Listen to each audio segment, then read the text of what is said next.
not as exciting. Not live. Not. Oh yeah. No, we are live and direct. You and me, Vin. Yes. Well, Vin, it's JB Day. Yeah. That's right. Yeah, that's right. It's JB Day, guys. um. So let's tell them what JB Day is, man. We All don't want right. to keep holding them out. Hold. Of Well, course. let them So, know. in continuing with our discussion from the last 3 weeks, we've been talking about soul music, and not that we've even done it.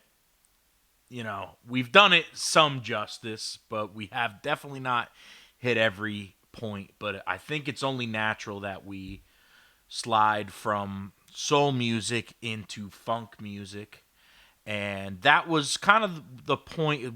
We've just kind of had mulling over in our heads for this past week is talking about some funk music, and I think there's no better place to start than talking about James Brown, the godfather of soul, soul brother number one, but definitely one of the true inventors of what we know as funk music. Yeah, And yeah. Who else you know is the godfather of more than one genre? You know what I mean? Like this guy's the godfather of soul and the godfather of funk.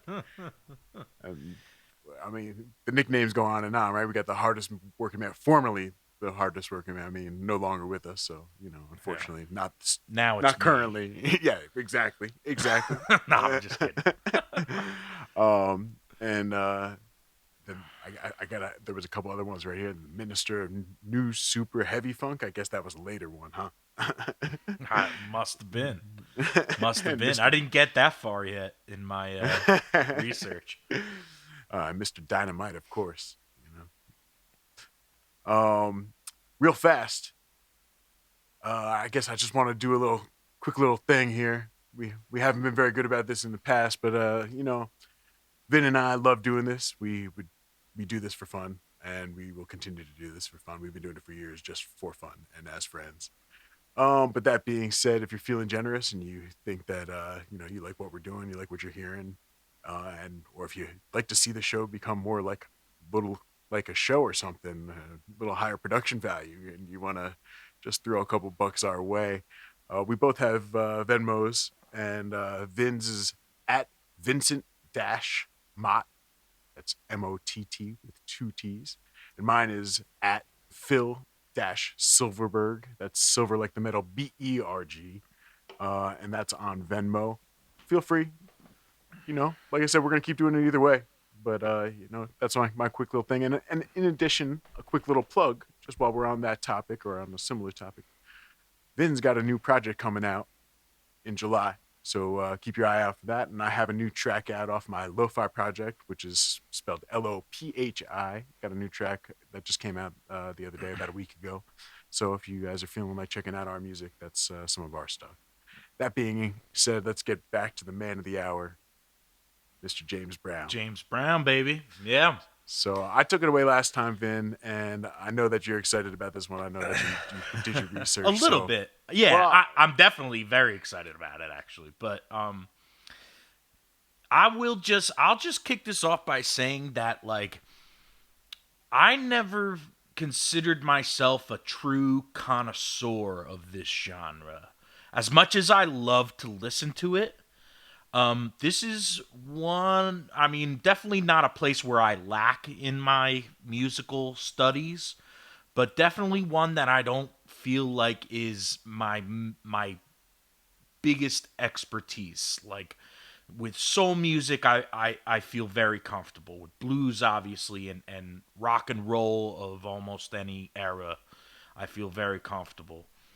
Funk music for me has it, I've always really enjoyed it. I've always enjoyed playing it on drums, especially. Most of my knowledge of the genre comes from a drummer's standpoint. Um, I mean, if you're a drummer or a bass player, this genre of music is definitely where it's at. A ton of stuff to be learned. But one of my favorite of all time, and I'm sure most people's of all time funk artists, is James Brown. I took a look at some of his career, just some of the quick things I could pull off the internet and mull over and think about here. I really only got up to like I mean really the first half, maybe less than half of his story, because the guy just had an amazing career filled with tons of number one hits on multiple charts, and an evolving sound. And I think that's what I want kind of focused on today was how that sound really evolved through. Am I coming off Zoom when I switch pages like that, Phil, by the way? No, no, you're still No? here, man. Cool. And you're beautiful. Nice, good. Um, so I really focused on like how his sound evolved, like I said, tying in with the soul music shows we've been doing. How his sound kind of went from a soul and an R&B sound into hardcore funk, couldn't be called anything but funk, in the mid to late 60s and onward. So James Brown, I wanted to really focus on just the music stuff. So you could go back and you Well, could look up where he was from, and he definitely had a background in gospel. yeah, well, real fast. So, I mean, I guess Vin and I very quickly as we started to talk about this, where this turning point in between soul and funk, I said to him, I for me, there are very few genres that are like very clearly that there is one singular person that is like identified as the person that created this genre. Like this is where the birth of this, and it's not disputed. You know what I mean? There isn't anybody who's going to go, yeah, maybe it was this. But I mean, I'm sure there's going to be somebody out there that's like, well, really, there was actually back in the 1950s. Yeah, no, but you're kidding yourself. The reality is, we know it was James Brown, Yeah, and so that's why we hands decided down. to. That's why we wanted to start the focus here, and we wanted to start with a little bit before where that actually happened, so we get a sense because it didn't start there. That's what Vin's talking about, this career path of sound and how the sound changed. So that just to give people a little perspective on where we were coming from on that. So Absolutely. so go ahead. So in the mid 50s, James Brown finds himself in an R&B band that eventually becomes named the Fabulous Flames. They had a couple of different names throughout the 50s and very early 60s. Their main influences are hardcore 50s R&B groups like the Orioles, Hank Ballard and the Midnighters, and Billy Ward and the Dominoes. So naturally, the music they start writing is in that vein, that real R&B, almost doo wop kind of sound. Towards around 1955, 56, they recorded their first hit called "Please, Please, Please." Which was there's a story that says they were in Macon, Georgia, and they kind of like ran around town asking anyone who knows where Little Richard might be. And they finally found him, and Little Richard hooked them up with his manager and stuff. And there's a story that they were sitting at a table, and Little Richard just jotted this name down, please, please, please, and gave it to James Brown. And James Brown was adamant in creating that into a song, which becomes "Please Please Me." The song, "Please Please Please," the song. Hmm. And right there, I mean, if you know the tune, it'll be on the Spotify playlist. Oh yeah, I forgot to mention that. That's right. That's right, everybody. We have a Spotify playlist. I'm sorry for you guys that are not Spotify users, but on Spotify we have a playlist called Two Guys from Jersey. That's the name of the playlist, and what it is it has a collection of all the songs that Vin and I have talked about so far, and that we are talking about in these or make reference to in these episodes. So if you scroll down, all of the songs that we're going to hopefully have mentioned today will be on there, and if not, they will be added to shortly. So feel free to check it out and check that out. And follow along. Feel free to stop and take a listen to the songs so you have a frame of reference at any point. That's the beautiful thing. That's what this new format is perfect for. Because now Absolutely. you're gonna have the songs on the Spotify playlist as you're watching this, and you can stop this and listen to the songs in real time. This Exactly. is the It's beautiful, and we can't get sued for it either. So that's even more beautiful. that's the best. That's we like that. I love that Uh, part. Please please me. If you've ever heard it, it's almost more it's definitely hardcore R&B sound. It's got the 1-6-4-5 chord progression and the backing vocals of the Fabulous Flames. It it's almost in the doo-wop vein to me. The sound of this tune, definitely. You know, if it wasn't James Brown singing it, and he's singing it, and that's something to notice too. If you don't know his early stuff, because what James is known for is this funk stuff, and we're getting to that. But what he did, he was originally a soul singer and an R a, and B a singer. a badass soul singer. Really good one, yeah, really good one. You could easily replace his voice with like Sam Cooke on this tune, and you would think no different. Which Yeah, is no, really cool. he's definitely singing for sure. There's a whole style to me that I kind of I talk about them as if they're all from that camp, and I think I've mentioned this in other episodes. I don't know what to call it, and I don't know who to like, but I would say James Brown's in there, Yeah, Stevie Wonder, it's that there's '50s R&B thing, yeah, you it's know. very head voice range stuff. You can hear, and it's power. Hmm. That's why it's always very powerful. Like except when he's on the ballady stuff, the stuff that's more ballady. So, like this. That's why this is nice because he's really singing. I mean, not that head voice singing isn't like singing, but yet there's some more finessing going on here than just like Right, blowing it away totally. right. It's not full blown belting, you know. At the in this tune for sure. So that's mid '50s. 1958 comes along. Try Me is released. The song Try Me, we've talked about that in our Soul episodes, Mm-hmm. which is another just straight R&B influenced ballad. I'm not going to get too much into that because we talked about it in the past, but I don't think it could be argued that that song is a funk tune by any means. It's No. got a 6/8 drum beat. Again, another 1-6-4-5, I believe, on that I think chord so. progression. Yeah. I think so. All the way through, right? Is that what I did last week? Yeah. We're gonna find some patterns of that, like they find a lot of times too, like especially in the '50s with all genres of '50 music. I find I'm probably more studied in rockabilly than I am in like R&B, Sure. but like golden age, original era rock and roll. But what a lot of times you'll hear in those bands and with these bands, anyone from the '50s, is that they find a formula that works and then they milk it for all it's got.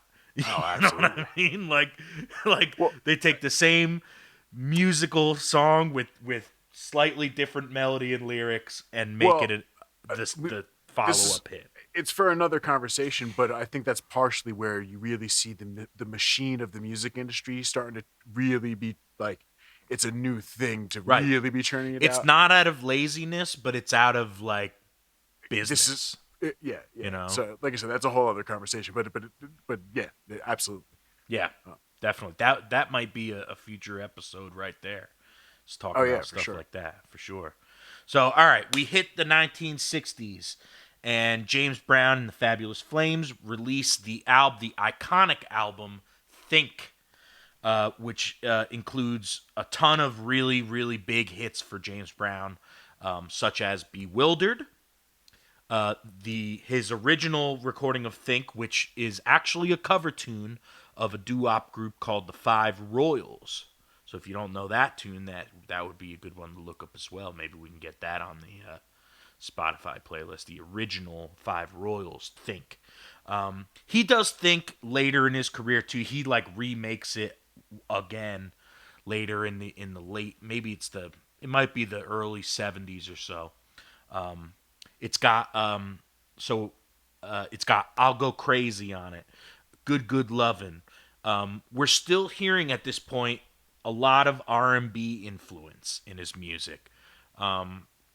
Getting a little more like finding a little more of like a his originality in it, you know? I think Sure. this batch of that batch right there, Bewildered, Think, I'll Go Crazy, Good Lovin', kind of have a little more of a James Brown stamp on them. But Sure. we're still talking like 12 bar blues, 1645, blues and doo-wop and soul influence heavily on that record. Sure. 1964 comes about, and 1964 brings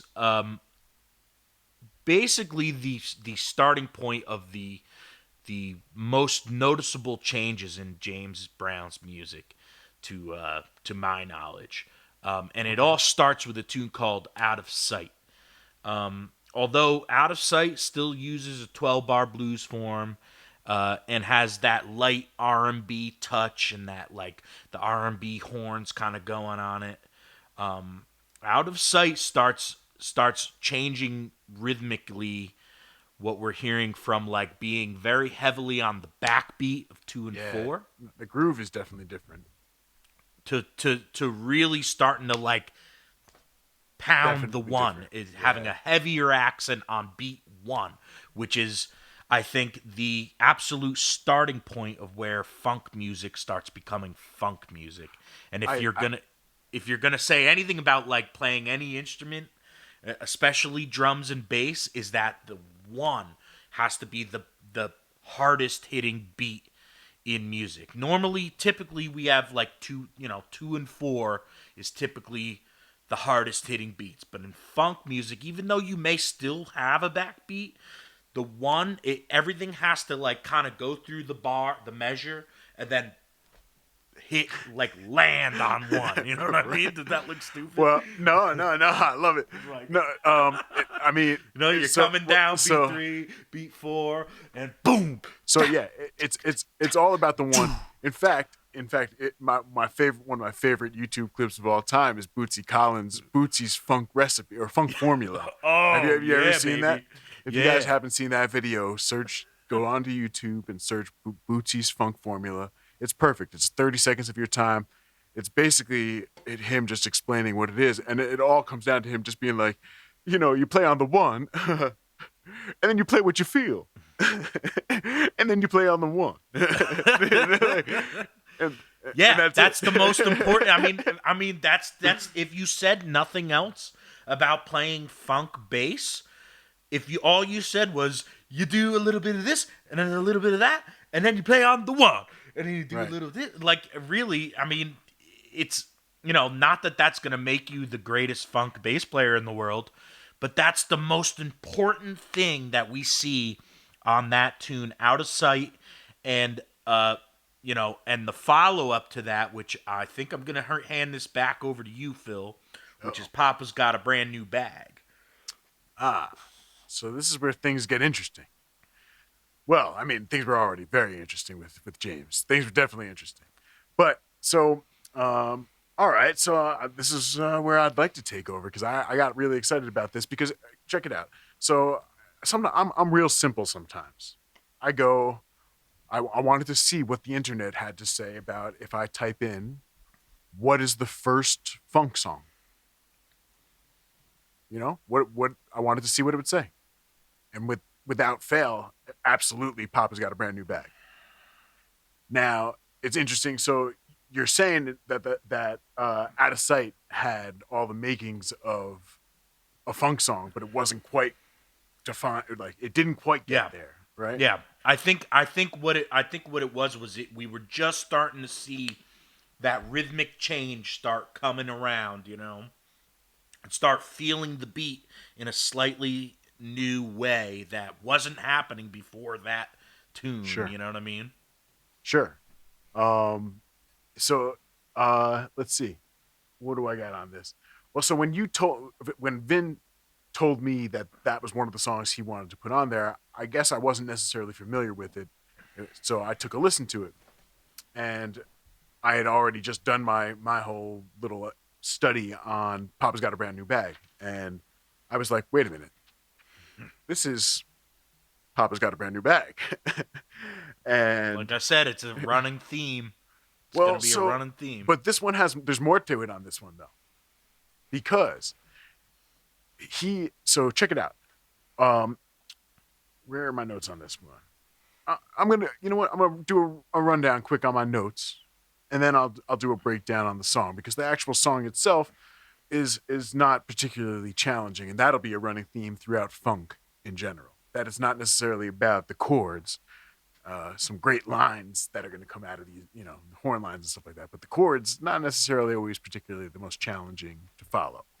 Sure. So, Like but currently, we're talking about a 12-bar blues. exactly. Um, I mean, they get even easier from Oh yeah, there. I have more on that later. Yeah. Exactly, that's my point. They're but so uh, what happened is so that was 1964 that Out of Sight happened. 1965, James was able to negotiate his contract or renegotiate his contract to get a higher royalty because he was kicking butt selling records. And then but even bigger than that was that he got his own publishing company and all of his complete artistic control. As soon as that contract was signed, I mean, like ink's Is still drying. Go ahead. is just as a question? Is that Yeah. when he signs to King Records? So he was already on King. He was Okay. already on King, but with King now he's getting his complete, like he's Oh, under King, but nice. it's his. He gets to call the shots. Right, right. So yeah, that's why it was a big deal. Um, so and literally, like ink is still drying on the contract, and he goes and records "Papa's Got a Brand New Bag" in Charlotte, North Carolina. Uh, right.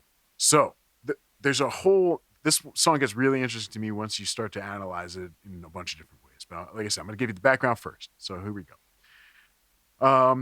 It's considered the first funk song. We talked about that. It peaked at number 8 on the Hot 100 and number 1 at R&B for 8 weeks, and it was his first top 10 hit.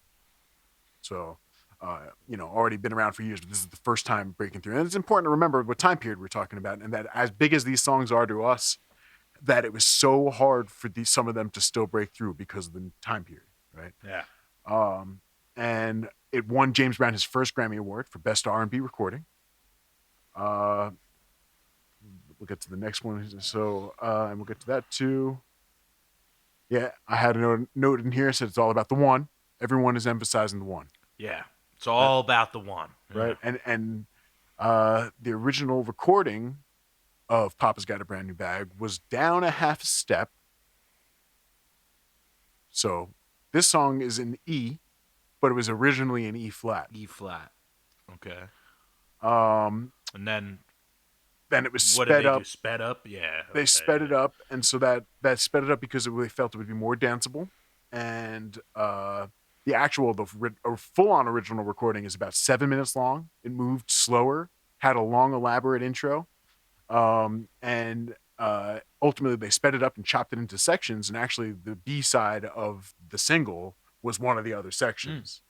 You know, I find that interesting that they actually sped this record up because one of the character just in the research I was doing today, one of the characteristics of like funk music is that tempos tend to be slower Interesting. than its predecessors in like soul music and R&B Well, and rock and in the roll. scheme of things, when you listen to the song, it's not like this is not a killing fast Right, song. it's not like a barn burner. Yeah, it's But I bing, find it bam, funny that they were like, you dun-dun-dun. know what, this is needs to come up a little bit. That's Oh yeah, well, but so we're now still I talking about but early okay, so stages. now this is stuff that I didn't read. This is where my brain starts to go, right?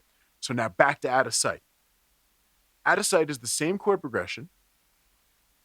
It is in the key of E flat, Mm. right? So it is literally the same song. And I think, and I read here that he was getting sued. Kings was suing him over Papa's Got a Brand New Bag because because it was too similar to the song. So I think that they say, oh, it was because we wanted it to be dance and this is. I think it's because they were trying to not get sued. I think they were trying to avoid the suit by saying, well, it's up a half, it's up a half step. Okay. It's faster. It's not the same song. I think they were trying to pull a fast one. Ah, all right. Yeah, that brings another. I think That I brings think a it, new level to that story. I think it's possible. And like I said, that's like that's totally my speculation. And I'm not I don't. It is what it is. It was, but and the fact of the matter is, it was a 12-bar blues. So like the fact that they were getting sued over the song being this, Yeah. really a whole questionable thing to begin with. Now I gotta play those two tunes. See, that's why the Spotify playlist is the shit, because now I want to play those two songs back to Oh, back and hear absolutely. No. them. Oh, take a Hear listen. just how similar they really are. 'Cause Well, I you didn't, could I take. didn't realize that they were the exact same tune. Oh no, go essentially. yeah, listen to him. The only thing that ended up changing is like the riff, the horn riff is Right.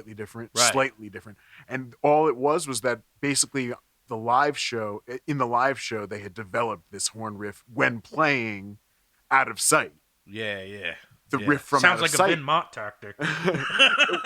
when they were playing Out of Sight live, it started to transform, and then it became a slightly different thing, and then Yeah. that was what Papa's Got a Brand New Bag became. Interesting, man. Fuck. Um, That's so crazy.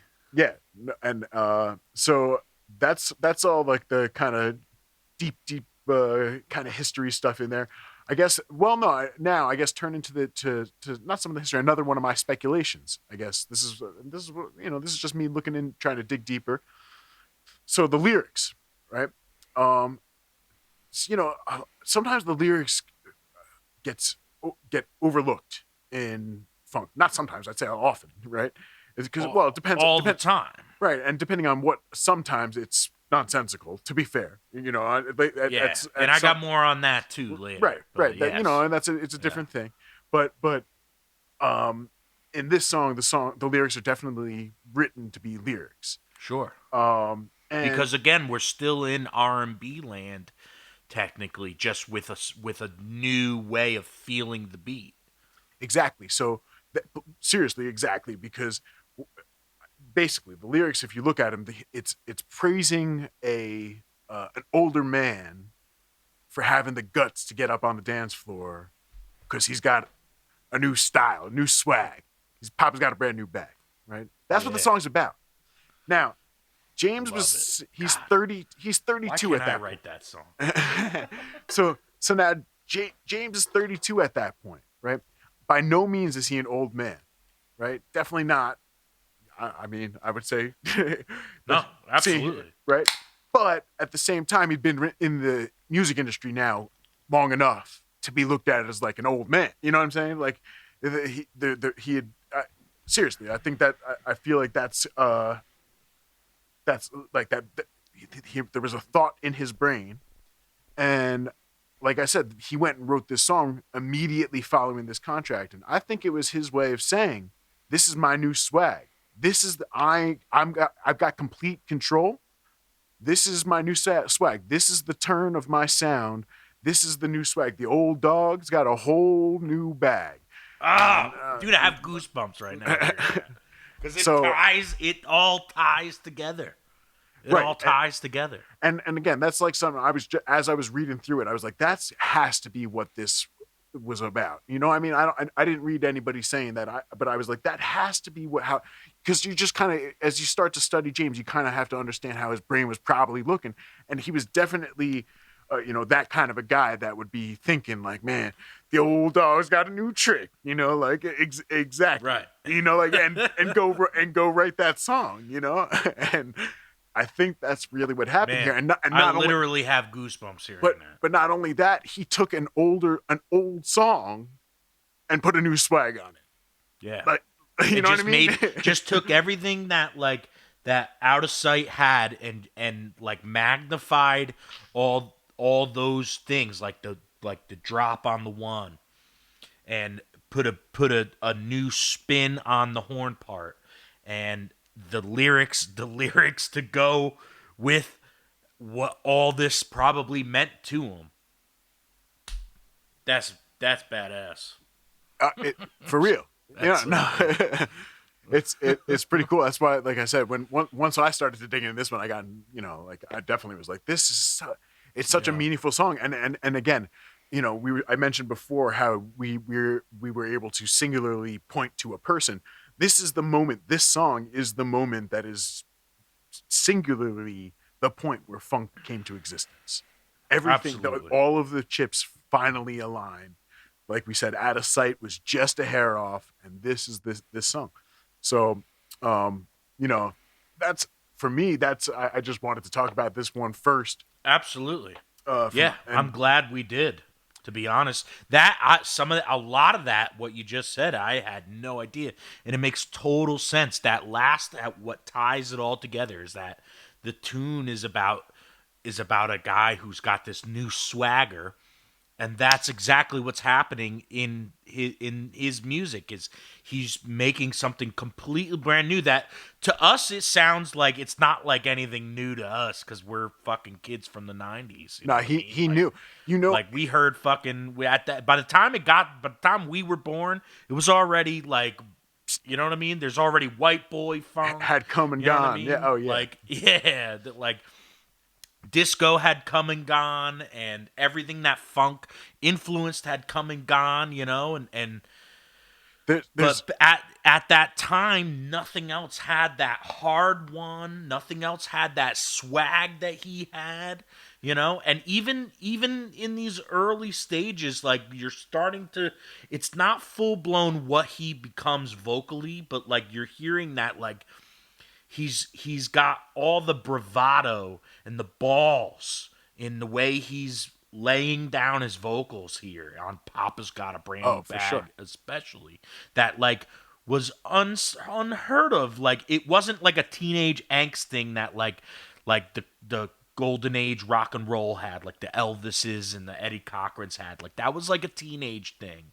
This is like, I'm a fucking man and I got big ass fucking balls, and I'm gonna make something brand new that the world's never fucking heard.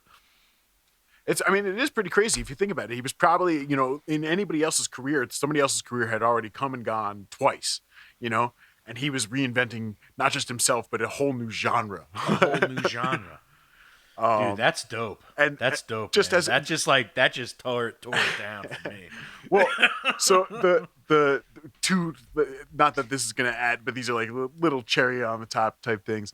In the Sure. intro, especially if I think it's just on the original recording, which you can actually go listen to. There is the box set recording they released at some point, the original masters.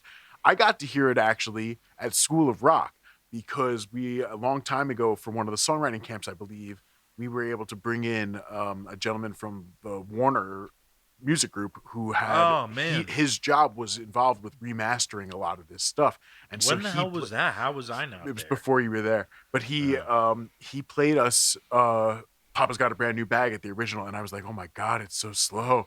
Like, it was crazy, like Cause, but cause now I'm thinking like, but I mean the bass lines are the same, everything you'll hear that, but so but in the, like I said, in the original recording, I think he said you can hear James actually saying, "Man, this is a hit." Like you hear him. You also can hear him say, "There are a lot of words." he, he was reading the lyrics off of a paper yeah. for this one, and he was like, "Man, there's a lot of words here." Was he the? Did you see? Is he the primary songwriter? When it comes to the lyrics, almost I believe so. I'd have Yeah. to double check on that. I mean, musically, they I might would do the, imagine so, but he I that just, usually I he didn't was look it into was that. usually him and maybe one other person. Maybe it would be his band leader, depending on what time period. But I think like I don't think, yeah, and it would be like one was, that's the thing, is those guys were all got involved. They would be, one would be the band leader and also playing some instrument, and then like later on the trombone player was also the arranger who was doing. So and these guys all had illustrious Hey careers. Fred. Yeah, exactly. And they would go from there, and then they would go on to play with P Funk. You know what I mean? So these guys are No. these are the people that literally Oh are yeah. the line, like the stitching between what bands are considered funk bands. Dude, Literally, they a connect these story dots. for a later time, but when I was at Berkeley, man, one of the first things I ever did at Berkeley was went to go see. They had they had Bootsy Collins at in the Berkeley Performance Center. I didn't go to the. I think they had a show with him, and I didn't go to the show, but I went to the Q&A, the interview or whatever. It was like Sure. they would do usually when they brought artists into Berkeley, they would do like a Q&A and then big performance with like students and shit. Right. I didn't go to the performance, but I went to the Q&A. It was badass, and most of it was him talking about when the JBs in the '70s was when him and Catfish were in the JBs and all those. Like most of it, he talked about James Brown. It was dope, but that's a story for another day. Yeah, well, so just real fast, I'll just do a quick I guess we've pretty much done the analysis. We said it's a 12-bar blues, right? And it's just that it's in E, not E flat. It starts on the 5, right? The bang, which, by the way, again, if we're going to talk about the influences, and we'll get to this at some point, this guy is by far one of the most, if not the most sampled person ever. Like Easily. his body's Oh of work. yeah. Oh, definitely. So that. You can't look up James Brown on the internet without seeing that fact everywhere. But so You like know what I mean? that And that hit at the intro of that song, the number of songs that start out with that same 5 chord, the beat being, doesn't Jump Around start with it? yeah, exactly. It's like there's Right? And all these so there's many others. so many songs, So many songs others. that you That's the one that comes to my head first. So as a right. non hip hop person, that may be the one Jump Around. No, It yeah, for starts sure. with that horn pop from Papa's Got a Brand New Bag. Um, Yeah. yeah, and then I guess yeah, not too much else on this one. I mean, like Word. there's a section where he hangs longer on the E section, like just on an E for a while. And I guess it's kind of the B section, but it's really not. It's almost like somebody screws up because he kind of is still singing the verse like it's the same verse, Yeah. and they just kind of don't go. Sure. And then, but Sure. then it very well might be that, Let's continue with the story Yeah, of no, James Brown. take here. over, brother. So because that's literally Papa's Got a Brand New Bag is the halfway point of my half Cool. story. Well, here. take it Like I on said, back. I only got like half the story here to go through. We can dig on for years, man. Just again, like I said, we'll eventually we will have to go back to soul music and do a whole nother round on that. But anyway, yeah, none of this is ever done, man. The knowledge never stops. The learning never stops. Oh, That's for what I sure. love most about music itself, and and life itself. Just there's endless amounts of knowledge you can learn in the same category. Sure. All right, so Papa's Got a Brand New Bag, 1965. It's the first top 10 pop hit that he gets on the pop charts. It won him his first Grammy. I think you said that, right? Yep. So the next big thing that comes is 1967. And in 1967, James Brown's sound finally makes that full rotation out of R&B and into something that's completely brand new at the time, never been heard before, which is only can be defined as funk. And the song that does that full complete 180 or 360 even turn, whatever you want to say. That's how I'm thinking about it, as like the world turning. Sure. And now it's a new year and it's like a new sound. Cold Sweat, 1967. It's a number one hit on the R&B charts, and is definitely the first ever full-blown funk tune, and here's why. It features the first ever drum break, at least in James Brown's music, I mean, there's drum breaks all over big band music, Sure. Yeah, but it's a solos different. and It's a things like whole. that. It's a It's a straight up completely different soloing. thing. Yeah, yeah. Completely Yeah, no, different this thing. is keeping it, but there's a pocket still. There's a groove, a break where it's just the drums. A drum break and a drum solo are definitely two different things. This is the first ever drum break in a song. It's also the first ever, and maybe not. I should reword that. It's not the first ever of this, but it's definitely James Brown's first big hit. And I think the first song he wrote that is basically just a one chord jam. Sure. Cold Yeah. Sweat Well. is Well. So just what chord is that? I could pick it up and find but out. but But so and we're going to talk more about this, of course. But it's I don't know there's so much like that. Yeah, that became such a staple. Okay, I the shift, in my opinion, the shift from soul to funk, musically speaking, is that the focus shifts entirely from harmony and melody entirely to rhythm, yeah, right? And that is absolutely. why in funk now it becomes perfectly okay to just ride one chord Yeah, because that rhythm and groove feels so cuz it's good. cuz it's rhythm. That if And we haven't and said it yet. Yeah. No, yeah, go ahead. and then the other thing that I really think about is how does every piece of the band, every part of the band is playing their part. How is it interacting with the other and somebody else's part? Who's interacting with somebody else's?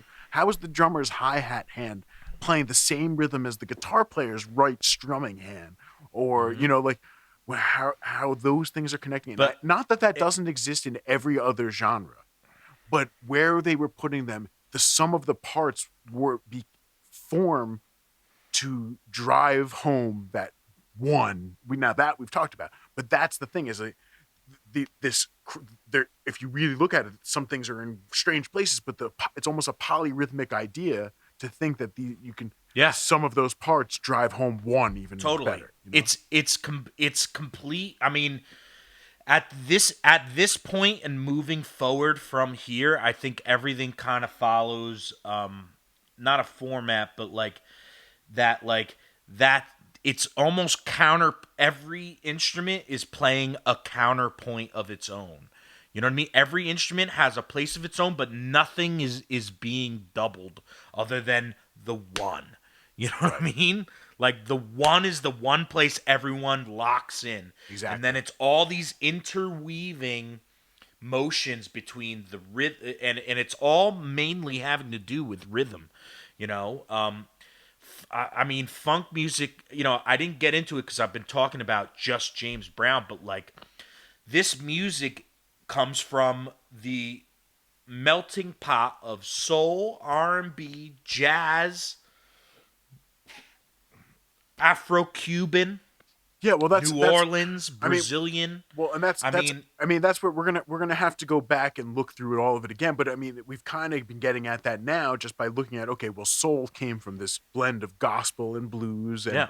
and those kinds of things, and then that got shifted and morphed and turned from soul to funk, Yeah. and now so it all still has the same the it would be like it, the number of countries that whose culinary food uses salt, pepper, what I mean. Yeah, yeah. They all use it, but you take those same things and you make something different out of it. That's Hmm. what's happening here. Is that like the The basic one raw elements are all still there the from those. salt and pepper of this genre and absolutely completely in James Brown. James Brown is the one who we're arguing invented this shit. The salt and pepper for this music to me is Africa. and Sure. and traditional African like rhythms and drum music because every instrument, even if it's the bass or the guitar or the horns, they're all playing essentially what like African rhythms. Right. You know what I mean? And interweaving, when you hear those tribal drums from Africa and how they interweave, it's almost like it's like hypnotic. And Sure. that's what is going on in this music, and it all starts right there in the 60s, from 64, with Out of Sight to Papa's Got a Brand New Bag, all the way. And now we see with Cold Sweat in 67, like now that part, that truly African influence is starting to really show here. To Sure. me, No, no, and no. that, like, Yeah. just all that intertwining counterpointal stuff is happening all at once, hitting. I mean, there's got to be an anchor somewhere, right? It can't just be chaos all the time. It would make no fucking sense if it did. You know what I mean? So, like, everyone comes back on the one and then has their parts that just, like, through syncopation and rhythm, and No, for syncopated sure. rhythms. My I had a professor in college. It was like a world music traditions class that I had. It was required as like a basic requirement for the music stuff. But I mean, he was a wonderful professor. He had studied in Africa himself and really had spent, like, really lived with tribes and went. And he said the coolest part that helped him really understand, as much as like just drumming in the circle was going to help him, he he really started to understand when you would be Where your walking. space is. Well, no, no, no. So when he would be far away from the village, you could hear far away. All you hear is the pulse, Mm. just that. Doof, Oh, okay. Yeah, yeah. doof. Right. And as you would walk up towards the village, you start hearing. Yeah, right. Right, right. Yeah. All Like, the and, intricacies, and yeah, but and there's still, but there's a pulse there, yeah. and you hear that, I would and love to do have people at home do an experiment. Take a James Brown tune, or take any tune that's couldn't be defined as anything but funk, and take your volume all the way down and see what's the last thing you hear. yeah, You know yeah. what I mean? That might be an experiment to try. No, for sure, for sure. It's and I forget. I don't. One of there's some movie about James Brown, and whether it's true or not, there's a scene where he's talking to the band and trying to basically explain this moment of like what funk is essentially, and he's basically just trying to explain. Forget every instrument that you're playing is a drum. Like, forget that you're playing an instrument that makes it a harmony or a melody. Yeah. Think about how important the rhythm part is. And so we start seeing guitars kind of doing it, like we all these different new ways. Not that they were, and they weren't necessarily brand new. Like I said, it was just how specific they were to choosing where they're going to accent just chunk chunk. Mm-hmm. Like where is that going? That's all the guitar's going to do the whole time. Mm-hmm. Um, uh, but I mean, were you going on, or was I? Yeah, yeah. I have a little bit more. Yeah, go Yeah. ahead, go ahead. So, Take on. like, songs like "Lick and Stick" and "Funky Drummer" will be on the Spotify playlist. This is that late '60s era James Brown that really defines his style. Syncopation is the main theme, I think, in this era, and as well as swung 16th notes. If we're talking about just characteristics of funk music, syncopation, swung 16th notes, the heavy one beat, and now, with from Cold Sweat on, Lick and Stick, Funky Drummer, and so on and so forth, for the rest of his career, basically, we start to hear sort of what we started talking about before, is this like a declarative vocal style. What I mean by that is it's he doesn't quite he's not quite singing, and he's not quite doing spoken word, but it's somewhere in between. And there's moments where he'll hit like a line, like almost like a gospel run, almost, or like hit like a cup, one run of heavy notes, but then it'll go right back to this like declarative, sort of in your face, like telling you how it is, almost. Yeah, well, it's um kind of that's. I think you're kind of nailing it, though. It's kind of it's a kind of a preacher's way. You know, I mean, it's kind of like he's leading. He is. I mean, that he becomes the best band leader ever. You know, and Yeah. he's leading not just his band but the audience through. This is how you're participating in the music, the same way that a gospel, you know, somebody at a church Mm-hmm. would be leading through it. That's what it was with a, you know, a rock and With roll. I mean, and there's no yeah, question that a Little Richard or something like that. These guys were, you know, huge fans of each exactly. other. You know what I mean? Like, Exactly. Like I said before, he's got bigger balls than anybody ever. Like in his style of vocals, like like telling you how it is and how it's gonna be. You know what I mean? Yeah, and it's got a sort of a yeah, like that gospel preacher kind of vibe to it in the flow of it, you know what I well, mean? And in like you the said, rhythm of it. like that's what I'm saying is like you said, what you even said, you know, he does these little gospel runs in between. He's like playing both parts of the pastor, like the preacher and the choir that would be filling in behind him, and Yeah. he ad libs, greatest ad libs of all time. Come on, but you know, like Absolutely. the reason that great ad libs exist Absolutely. in music, this guy. Definitely. You can definitely see where like his influence goes on too to influence rap Everybody, music. You oh, know, rapping like 100%. and freestyling. You know, like the next point on my thing is that like he's got this like way of like we said, like it to me, like the image I get in my head is a boxer. When he's doing his thing on the mic, he's bobbing and weaving and throwing jabs, you know, Sure. as he goes through. I think, you know, it's seemingly improvised, although he may have a direction Right. and clear ideas and target lines that he knows he's gonna hit. You know, a lot of it is 100. that creative side of like boxing, how like a I boxer will compare himself to a jazz musician. well, It's so sort of the same way back around, you know? yeah, Like but I he's a so that musician almost like a boxer to me. but that point again, I think I agree with you. I don't know that he was that way until he had the full range to go do this. You know what I mean? Until the funk side of James started to happen. Right. That's And that's what I'm saying. and I'm not We're in the late 60s now. sure. Tunes like I Got the Feeling, Mother Popcorn, Which is Ain't It killer. Funky, Give I It mean, Up or Turn It Loose. I mean, this is where we start seeing if you that guys don't know big Mother Popcorn, bravado. those are all great songs. But if you don't know Mother Popcorn, go listen to that song. I mean, Ah, so killing. they're all Ah, killing tunes. But that's a killing tune, man.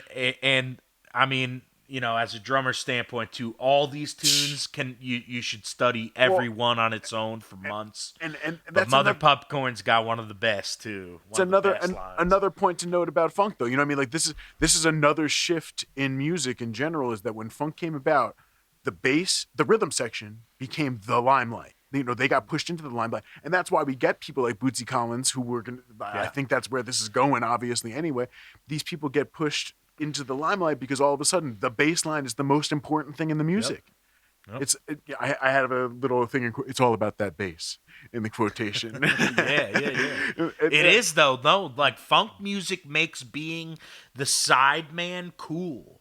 You know Right. what I mean? Well, so Because that's the now thing is, the focus is on you. You're the ones who like you're no longer just like accompanying like the guitar player and the singer. no, Like you're driving now the the whole whole song thing. doesn't happen without bass and drums. Yeah, You know no, what I mean? Like, you it's the whole identify. point to most I people. think I think the layman, without being able to quantify what funk is, like if they didn't have the terms, what they would, the thing that would draw them, if you played them 10 songs and only one of them was funk, it would be a song that is driven by bass for sure, and they're gonna know that that song is a funk song on that alone. They're gonna be like, well, that one, the bass I was think the like first instrument you think of when you think of funk has to music be is bass. right. It has to be. Right. So, you know, like, and that's an important shift to think about is that again, we start to see people like that this is a different, yeah. And I think that, and then you're, if you really look into it in the recording side, I bet if we start looking into the mixes and stuff like that, you start seeing, holy crap, the bass is getting pushed for more and more forward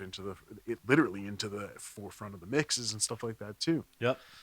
I'm sorry, That's I keep that. interrupting you, Vin, but No, I'm that's excited it, about man. this one. I I mean, dig it. that's I where dig we're this. at.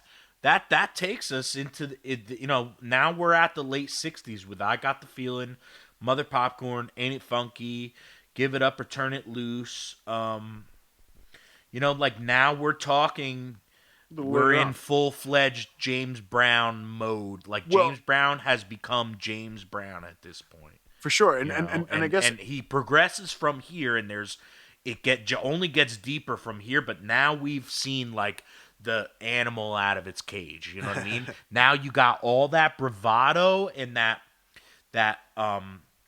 like you know both his bravado and his, like I said, like his improv sort of, I call it like jabbing or like preacher style that influences rap music. I mean, rap music without balls. I don't think I want to hear a rap song that doesn't have fucking balls and isn't talking out of a bravado. Even female rappers. I mean, they got more bravado than any other genre of female vocalists no, ever. they You know what I mean? definitely. It's part of that genre No, is to even in, have are you kidding me? big And mass that's like Nicki Minaj. bravado. Nicki Minaj's entire persona is just that.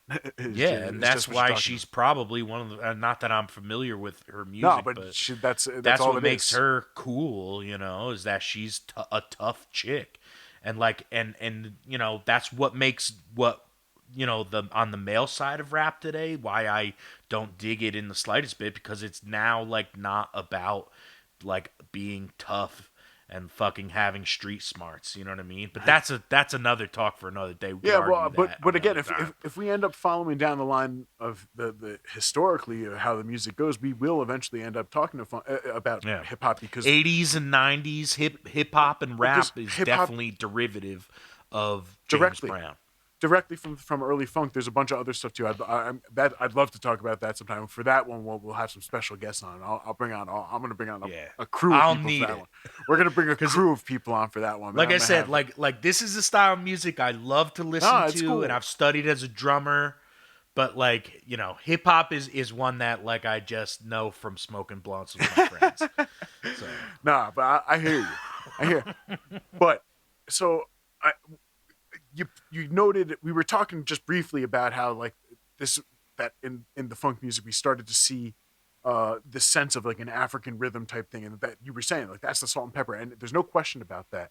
I think at the same time, and again, this is just me drawing from like kind of looking at the history and the biography, and it was also an awakening period for James and the whole civil rights movement. We're right in the middle of the civil oh rights right yeah, now, right? that's where yeah that's So it's not totally shocking that there would be a revival of these African elements brought into the music, and it wasn't going to be brought so like overtly into the music where not yet people white people weren't ready for that yet. It wasn't ready to be proud black music. It was ready to just and be I fun and I black music. yeah You, definitely no keep you going know, yeah and so I'm only talking about this because the next song that I looked at was "Say It Loud, I'm Black and I'm Proud," right? yeah And I chose this song obviously, like because of our current situation the current period of life that we're in. I think it's an important song again. And coming from a white guy again, I'm not trying to put words in people's mouths for real. Like, but at least that was the original intention of the song was exactly in a similar type of time period for civil rights. it's uncanny how the similarities of what's going on currently right now today and what was happening in the 60s. Right. It's And it's uncanny. It's also a shame. sad in a lot of ways. But Absolutely. No, 100%. But so what's interesting about this song though, again, there's a lot interesting about this one too. I tried to dig in again, then I did my best. So I'm sure you will so exceed expectations. all right, so this one, like I said, I'll do the same kind of thing. I'll do a rundown of my notes, and then we can. In terms of analyzing this one, again, definitely another straightforward, easy one. This is one that we don't have to really analyze. We can say it's pretty much a one chord with a B Yeah, section. That's another chord. the one So, chord jam. That's but where he's at in the late 60s with but it his becomes music. again, it becomes the rhythms, and that's where the horns. I mean, the great call and response, like you said, it's call and response. We'll talk more about that in a second. So, um, The song was written by James Brown and Alfred Pee Wee Ellis, who was also in the band, I believe, and had arranged Yeah, a he's couple the. other. I think he might be the trombone player. Is it? Let's see. Uh, I got. I think Fred Wesley was the. Oh, okay. That's Yeah, I was wrong. was the I'm wrong. trombone player. Never Um, mind. no, but I think he was. Like again, they all typically did have some other. Like Yeah. if they were an arranger, they were also playing in the band. That was pretty typical. But he also did "Please, Please, Please." And that's very interesting to me From the because early days. Yeah. exactly that's why it was interesting to me because it's like he's been around and he did that song, but then he also did "Papa's Got a Brand New Bag." Also, Fuck yeah. All so right. so he was part of the arrangements of this, which to me means that he probably is involved with the horn stuff, and a lot of that stuff is really coming from this guy's brain, or at least leading them through some of that stuff. The song held number one on R&B for 6 weeks and hit 10 on Hot 100, which again is this one. This time I say it's interesting to see it get up that high because of the nature of the song. The last time I was saying that it was a shame he didn't get up higher with a song like "Papa's Got a Brand New Bag," but this one I'm shocked that it got that high Right, because it because of was the nature of what he's talking exact about in the exactly tune. Yeah. at that time period.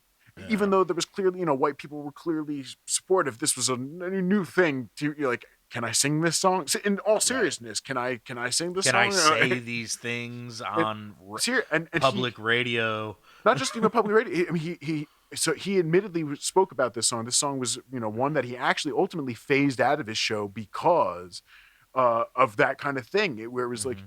first of all, he lost a bunch of his white audience. He said after he had built it had become a pretty integrated audience at this point, and then he released this song, and all of a sudden his audiences were back to just being black audiences.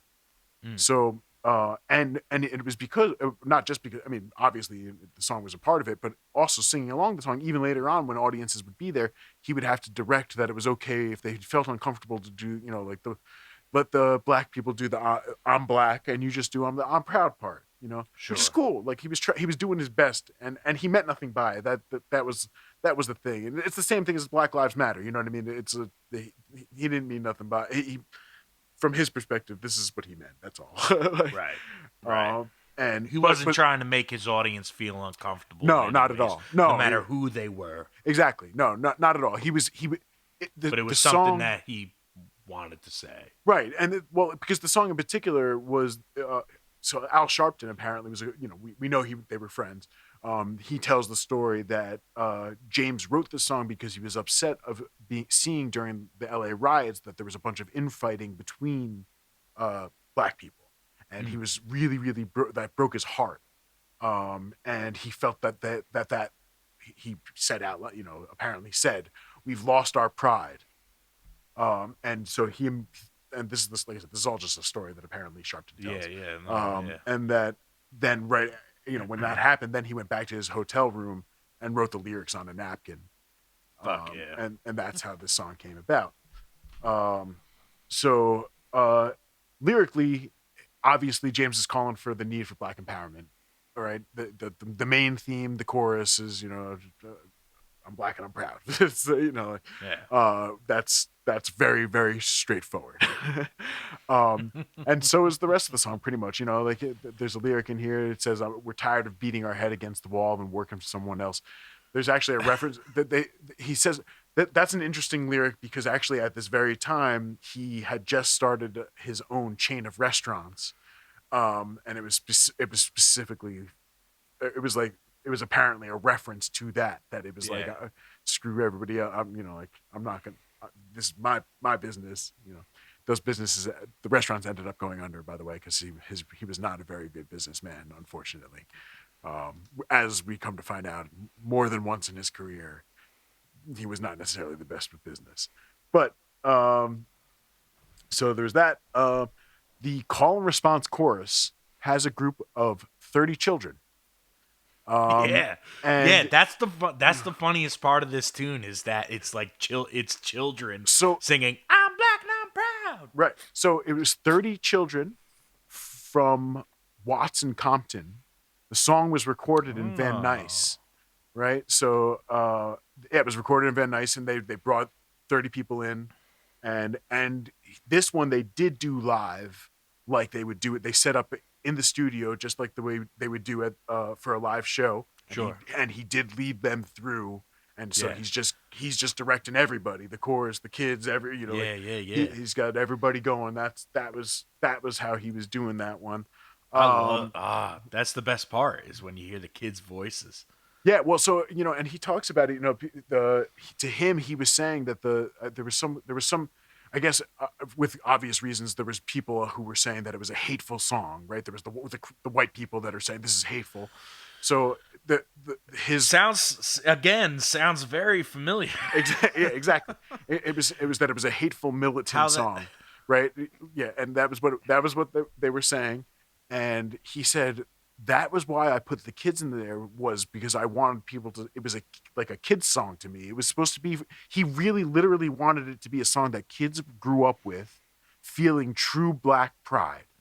That was fuck all. yeah. That was literally what the song was supposed to be. Man, Was I think a lot of kids did too, well, like from and that he point. and he said that he said the song.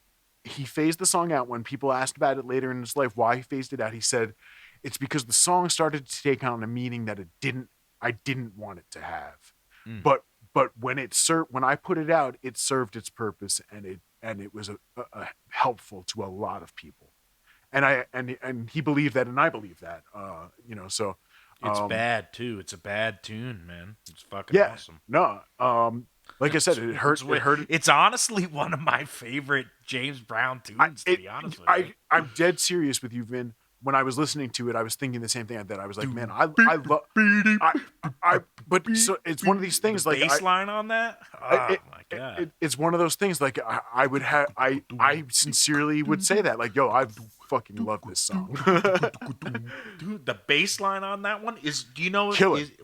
Do you know? Um, Is that who was the personnel on that? I can tell you. Who was Well, the all right. So it was the who was first bass? one. Really, all I need to know is who's bass and drums. All right. Well, so I'll get you on Yeah. bass in this. I'll get you on Yeah. bass in a second. But again, another point to note here: this one is Clyde Stubblefield's first record with him. Oh, is it really? Um, No, that can't be. or maybe not its first. Oh no, you know what? I'm sorry. I'm mixing two stories up. Clyde is on drums for this one for sure. He was not on Papa's Got a Brand New Bag though. That was a good. No. Is a point to note. I can see that. Yeah, Right. but But okay. yeah, no. So I'm mistaken. But it was Fred Wesley's first song, the trombone. Okay. That's the.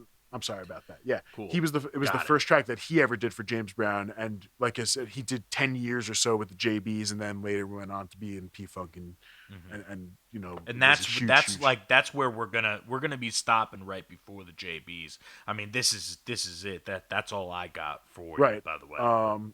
Sure. I'm about to wrap it, and let's see. They. Oh, yeah. Again, tying into the Black and I'm Proud thing. This was also during the time where he started wearing his hair natural again, right? Okay. And that was a I trend. know exactly the look you're talking about. It was starting to be a trend amongst Black people in general to go natural, but it was becoming the trend. no James, longer the processed fucking thing. exactly, and he was definitely one who we knew was slick back. You always knew James couldn't look good, but up until that point, it was becoming the trend. James made it the trend.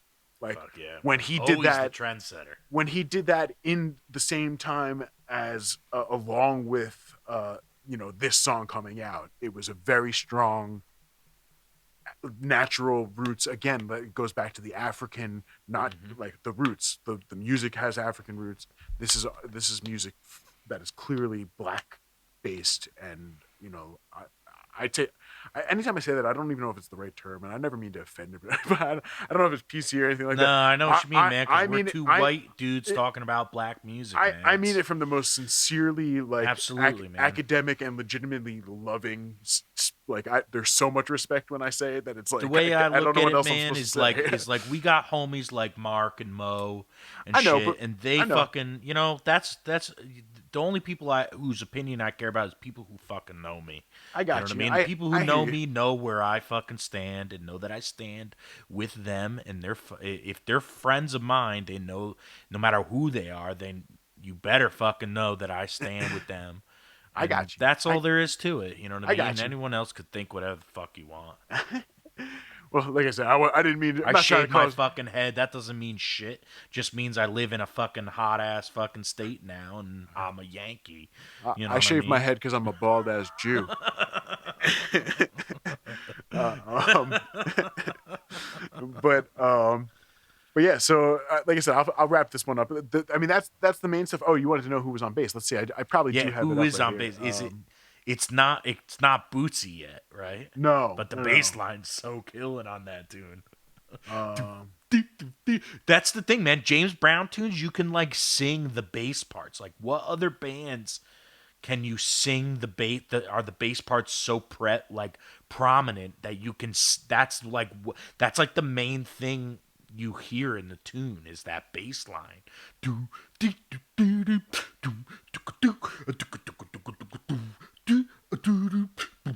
so it was Charles Sherrill or Cheryl, however. Well, I'm that sorry. I'm guy sorry. was a motherfucker. Let me tell you.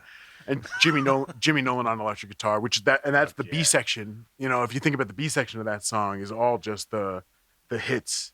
Yeah. Uh, That's the thing about his one chord jams tend to more times than not there is almost always a bridge. right, and well, famously, "Take It to the Bridge." You know, Of that, course, yeah. Oh, anytime musically something's gonna happen in this era and onward, you know, um, he gives an audible cue, or most of the time, recordedly on his recordings, he gives an audible cue. Maybe not on stage. I know there's all sorts. That could be a whole month of study in itself. Is oh James yeah. Brown's live, how he led a band live. My own, if I could teach kids at the School of Rock how to lead a band like James Brown leads a band, and that like Well, and that not only that, but James Brown was a motherfucker too as band leader. Like if you missed his fucking cues, yeah, you no. were in So trouble I that had a night. note here about Fred Wembley, where he said, I believe it was him. I believe it was him. Somebody said it. Um, that they had played jazz with some of the greats. So I think it was. I'm pretty sure it was Fred Wesley. Um, that that jazz is hard. He said playing for James Brown was just as hard for a totally different reason. He said, "Sure, you're playing." He said, "But to vamp on the same thing for 7 minutes, it's a different kind of hard." He said it was equally as demanding, and he meant it. It was not a knock. He meant dead serious. Absolutely, Dead serious. He had absolutely. played with some of the greatest jazz musicians around, and this was The still question is, how do we teach like the young generation that like what we kind of just picked up from being musicians is just that. Like how many times have maybe I don't know about your experience, but in my experience playing blues and shit, like the tunes that are one chord, like how many guitar players have I tried a one chord vamp with and tried to have them solo and they're lost because it's just one chord. Like I could think of like four guitar players in my that I've used in when I was in New Jersey for those whatever long that was, let's call it 5 years. I mean, all but like two, maybe three guitar players know what to do with a one chord vamp, and we're talking blues in that way. But like even still, like it's how do we get like when kids hear it? I feel like just from the teacher's standpoint now, they're just like, oh, it's the same thing over and over again. It's like yeah, but you don't get it. Like you don't understand like what's really there's more going on than just playing. It's not just the same thing over and over again. It's playing with dynamics and emotional, not emotional, but what do you call it? Energy, like raising energy and lowering it and following each other in that, not like being like, okay, we're gonna get loud now, guys. You know what I mean? Like that's not the way it works on stage, you know what I mean? Or in the record, or ever when I'm playing a goddamn instrument. That's never the way it works.